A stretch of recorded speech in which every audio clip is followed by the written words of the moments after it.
morning and welcome to Morning Movie News. And someone in the news a lot these days is Christopher Nolan, who of course is doing so intentionally to try and promote Interstellar, something he has to work very hard to do because he has orchestrated an ad campaign with Paramount and Warner Brothers to keep the secrets of the film a secret. And so therefore he has to rely on word of mouth and then of course also publicity from those within the film.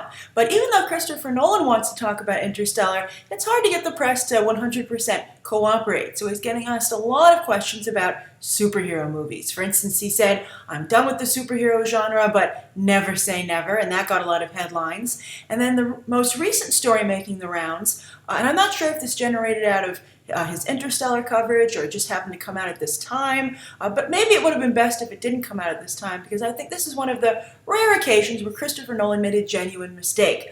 I'm not always a fan of his work. I liked Interstellar quite a bit, although I did think it had some flaws. But usually, when you don't like something that Christopher Nolan does, it can be argued from an artistic standpoint.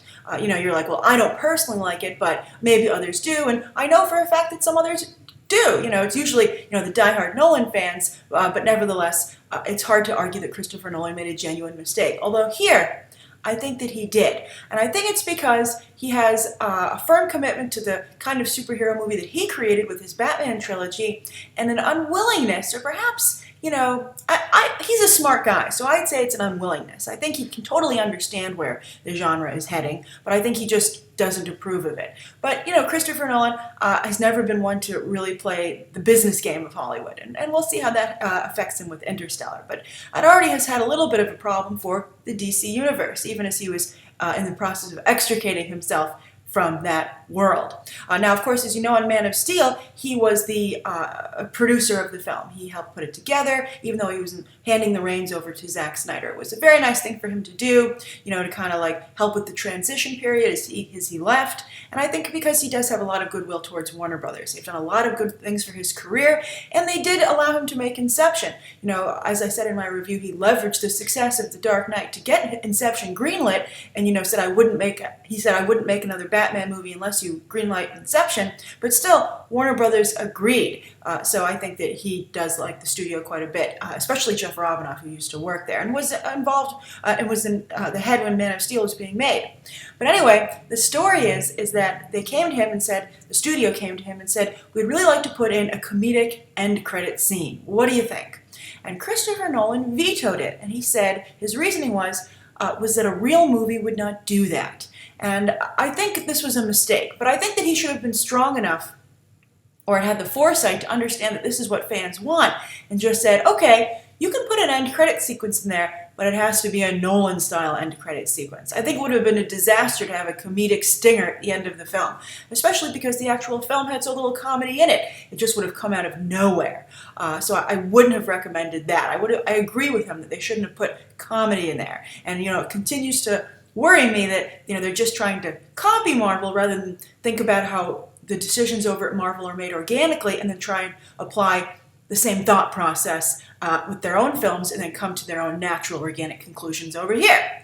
So I would have said, let's put on like a more dramatic end credit sequence, because I think that, while we also enjoy them just from a fan standpoint, I think they are important to the way the films are structured and creating the fan base that Marvel has created. And that's a twofold thing. One, the end credit sequence, I think, is wasted when it's just comedic. I think a lot of people didn't like the Howard the Duck end credit sequence on Guardians of the Galaxy. I was one of them. And a number of you wrote to me saying, why did Marvel waste this end credit scene? Now, of course, I know that some of you enjoyed it, but it wasn't a home run. Not like the Captain America the Winter Soldier end credit scene, which I think is a fantastic end credit sequence. So, when you throw it away, or also the ending of Iron Man 3, the end credit sequence there when Mark Ruffalo shows up at Bruce Banner. It was fun to see them together again, but not well utilized. And that's because the point of the end credit scene isn't just for a fun Easter egg for fans, but it's to get you excited about the next movie. To like, oh no, don't just leave the theater yet. We're going to have you make an appointment now in your mind to come back here and see this next movie because we're going to hint it right now. It's like how much everybody enjoys the coming attractions bit at the end of each television episode, on next week's episode. Get ready for this. I mean, don't you feel bad when your DVR accidentally cuts them off? I know I feel like I've gotten an incomplete experience, right? It's like a really cool preview. So that's very important, the advanced publicity for the next movie. But then it's also very important to remind fans and to underscore it in their subconscious that these movies are all connected. That's why you have the end credit sequence, to say the movies, from Marvel at least, never truly end. They're just chapters in a bigger story. So that's why you need to see every one of them, because if you miss one, you're missing part of the story. And it's really quite brilliant, and I think that Christopher Nolan, maybe because he's not interested in making something that exists forever, his Batman cinematic universe was finite. Maybe that's why he's not interested in that. But I think that I wouldn't call a movie that has an end credit sequence not a real movie. I just think it's a very business-minded, savvy-minded movie, and that's 50% of Hollywood. There's the arts, there's the art of it, and the business of it. It's the two married together, and I think you really have to be aware of them together. All right, so that's the first story of the day. Now, the second story of the day is about some business negotiations that have caused some problems for the Steve Jobs movie yet again. This is the one written by Aaron Sorkin. David Fincher dropped out, especially because he couldn't convince Christian Bale to join the film as Steve Jobs. Then after David Fincher left and Danny Boyle was brought on, Christian Bale said, you know what, maybe I will play the role. And somewhere David Fincher was like, I hate you, Bale. But then, now Danny Boyle can join the I Hate Christian Bale fan club, as can Aaron Sorkin, because Christian Bale has apparently dropped out again. There were rumors, I believe the day beforehand, even on Monday, that he dropped out, but some trades were saying that it was not true. But apparently it is true. And I think this points to the problem of leaking casting announcements before they're confirmed, before the actor has signed on the dotted line. And I think that studios were leaking this news for quite some time to get extra publicity, to keep their projects in the news. But I think it's starting to backfire, not only here on the Steve Jobs pick, because there's so many false starts at this point. But also, I think Marvel had the same problem with Joaquin Phoenix. They were like, oh, he's going to sign, we're so close, da-da-da-da-da-da. Oh, no, months later he drops out. And I think it has taken a toll somewhat on the Doctor Strange movie, that nobody will sign on to this film. And I also think, where's the Benedict Cumberbatch final announcement? That seemed like such a final deal, like the Joaquin Phoenix deal, and yet suddenly it hasn't been wrapped up. So I don't know what's going on with that movie, and who knows what's going on with the Steve Jobs movie. Although some more information about it has been revealed, which makes it seem like a little bit of a daunting task. But anyway, I would also say Christian Bale and Joaquin Phoenix should be careful, because it's never good to bite the hand that feeds you. And by bite, I mean publicly embarrass a movie studio for their only crime was getting excited about you joining the film. I guess for any actor to enter negotiations, they should say, look, we're still in the negotiations phase. Please don't leak that I'm interested in being in this movie, because there's a good chance I'm not going to sign. I think that would be better than what we're getting. And I'm curious to what you guys think. Do you think these false casting rumors and the actor actually dropping out hurts the project? Are you still as excited for Doctor Strange, like 100%? And are you still 100% excited for the Steve Jobs movie? I think it's going to be hard to do a Steve Jobs movie after the one that Ashton Kutcher was in. As I said for my review when I saw it, it's not horrible. I think there were some good elements of it, and I think Ashton Kutcher actually did a pretty good job. It was like a really good HBO movie or something. I mean, I know HBO has made a great movie about Steve Jobs and Bill Gates, but this one was pretty good too, and I think it did a good job of introducing you to what happened with the Apple company and Steve Jobs' career. But anyway, the reason that Aaron Sorkin feels he can still make his movie is because he's approached it in a different manner. And the rumor is, and we'll get to the casting rumor, who's going to replace Bale in just a moment, but the rumor is that the movie's only 3 scenes long, and each scene like a play, and each scene takes place right before the launch of a major Apple product. And they're going to be, let's see here, the Mac, the first Mac computer, the Next, which I don't even know what that is, so clearly that'll be a low point in the movie. And then, of course, the iPod, a huge game changer for the Apple company. And they're going to have, I think the big parts will be Steve Jobs, obviously, and then also, let's see here, Steve Wozniak. And they're apparently really actively going after Seth Rogen for the role. And I think Seth Rogen, quite a charming personality. I think this would be a great opportunity for him to pull a Jonah Hill, get into that serious movie-making circle, see if he can maybe land himself an Oscar nod or, at least some buzz. But I think he'd be good for that. But I really wonder if Seth Rogen can hold his own in kind of this extended format with just 3 scenes in the movie.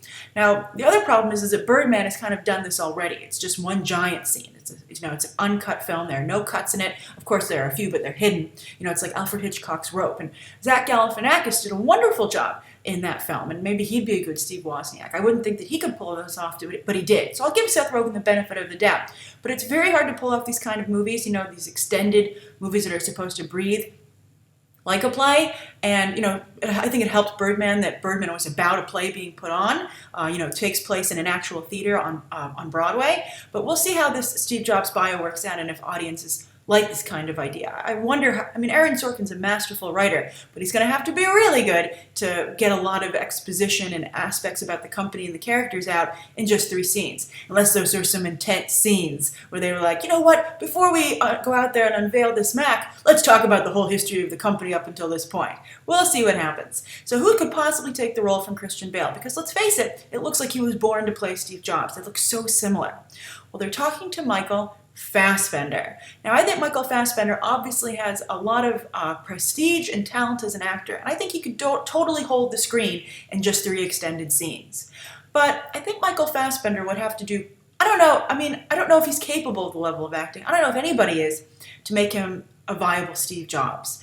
Steve Jobs had a lot of problems. If you've seen the Ashton Kutcher movie or read his bio, on which this movie is based, his autobiography, he had like a lot of confidence problems, because of his adoption issues, etc. And I don't know, Michael Fassbender seems to me like somebody who would always be self-confident. Now on the forefront, outwardly, Steve Jobs could be very self-confident. But I just feel there's just something about Steve Jobs I don't think that Michael Fassbender can duplicate. And I think they're going after him because of his bone structure on his cheeks. I don't know. I would say they need to cast somebody who can get across the heart of Steve Jobs. But I think they're going after Michael Fassbender for his, prestige as an actor and the fact that they think that maybe he could carry the movie. He's a big enough star. But I don't know if Christian Bale's a big enough star to carry a movie, and that didn't seem to stop them there. So I'm very curious to what you think of this. Do you think it's a good idea to have Michael Fassbender play Steve Jobs? Do you believe that? Do you buy that? What do you think of Seth Rogen as Steve Wozniak? And what do you think of a Steve Jobs movie that's just 3 extended scenes? Does that sound exciting to you or like a Hollywood gimmick?